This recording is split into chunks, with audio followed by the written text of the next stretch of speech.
while ago, when I started the gym, I always thought my potential was going to be trash.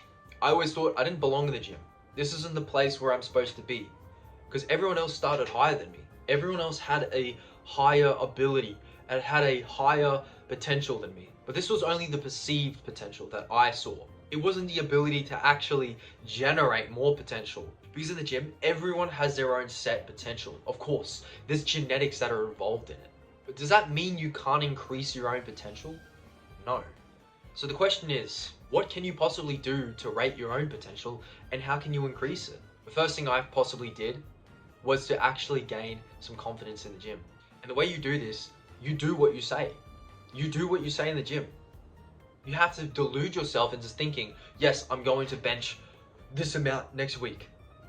Because even if you don't, you're progressing and progressing, and your potential will keep going up. Now, obviously, there's studies proving that earlier in the gym, you're going to gain the most muscle, and later on, you're going to gain less. Yes, of course. But as long as you're a natural, and as long as you're training as hard as you possibly can, and you keep doing the work, you will build any sort of muscle, and you will lose fat. And as long as you are happy with your own personal potential, that's all that fucking matters, you know? I never cared about what anyone else was doing in the gym. All I thought was, I want to be the best that I can be. And no one else could tell me anything about it. Back when I first started, the main way of potential increasing was becoming stronger. Because being strong actually doesn't just create an additional muscle gain, it creates a multiplicative muscle gain. Which just means that you're going to actually create more mechanical tension overall, and there's going to be a higher muscle gain in a shorter amount of time than which you could have if you were weaker and you didn't focus on increasing your strength earlier on in the gym. As you progress in the gym, as you get later on, you're going to want to increase your potential just by increasing your hypertrophic movements, which is increasing your reps, increasing your volume, increasing intensity, of course. This means that you need to switch up the exercises, of course, because certain exercises are meant for strength and certain exercises are also just meant for hypertrophic outcomes. So my main belief when I first started, when I was just lifting and I was doing my own thing and seeing that my potential was growing, I was actually becoming a better version of myself every day. That I could actually maybe outlift the genetic freaks, you know? It was always a possibility in my mind. I never doubted myself. You know, there's always that version of yourself in your mind. You see that person in your mind, you see the physique, you see the power, you see everything. You need to go capture that.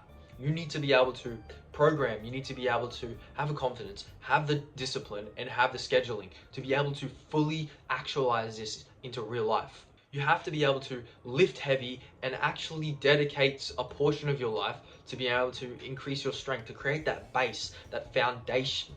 Because the better your base, the better the foundation, the more you're going to blow up, the more you're going to grow. Because when I first started, I was strong as fuck. So that's what enabled me. That's the rocket fuel that literally blew me out of the water when I first started going back to hypertrophy.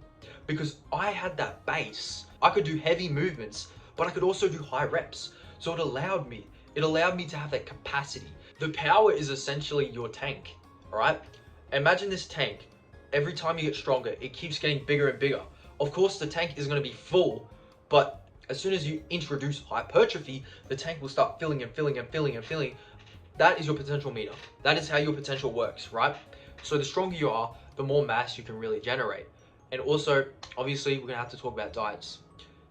If you don't bulk, you're not going to put on size, all right? You're not going to put on extra muscle mass because the body uses calories, protein, nutrients, carbs, fats to increase your muscle mass, right? So you need an excess of that to be able to create something out of thin air. Like muscle is basically a new tissue. Muscle is new tissue. So to create that, you need to fuel your body properly.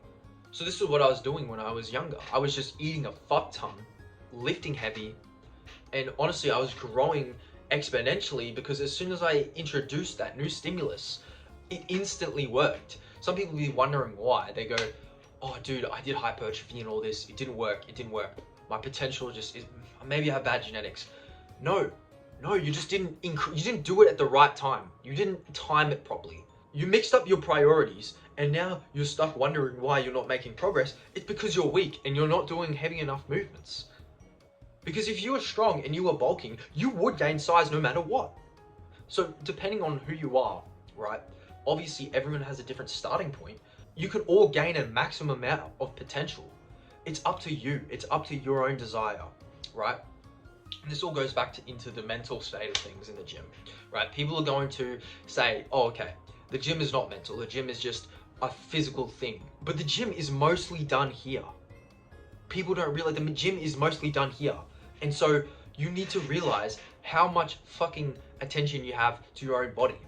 We're going to just keep it on track and say your potential is directly correlational or causal to your actual ability to assess your own scenario and change that. That is literally all it takes to be the best at the gym. It's just a simple formula that everyone can have, but not everyone wants, right? Not everyone needs, in fact. I gauge my potential not by just seeing how much muscle I build, but to see how much determination I obtain each and every day I go to the gym. Because the muscle is always going to be obtainable, right? It depends on the person if they're able to actually go and make the muscle. It's like a recipe. You have to consistently do something. You have to consistently change. You have to consistently alter and evolve something. Your potential is never set in the gym. It's always moving. It's always shifting, depending on your own goals, depending on your own determination. Because the potential is always something that can change with a snap of a finger. You can increase your potential exponentially in the gym by just changing one small variable. You could change your reps, you could change your volume, you could change your intensity, you could change your time under tension, you could change the contraction, the eccentric and concentric portions of the movement, the way you do things, and you will legitimately see a potential change in the gym. This is a short video just talking about why you need to assess your potential in the gym, assess where you're currently at, and be like, am I doing what I'm really supposed to be? Am I setting these goals and hitting these goals each week? And if not, why? If not, what exactly can we reevaluate? Exactly why I'm not progressing, exactly why I'm stagnating. Because it could be anything. It could be the fact that you're not doing the powerlifting thing and you're not prioritizing the right movements at the right times. So you really need to reevaluate, reassess, sit back, and don't worry, because there's still the time is not wasted. Never say that you've wasted time, all right? Never regret anything you've done. So once you start figuring out these things in the gym, you'll actually blow up, you'll make progress, and that's how you increase your potential. So yeah, peace.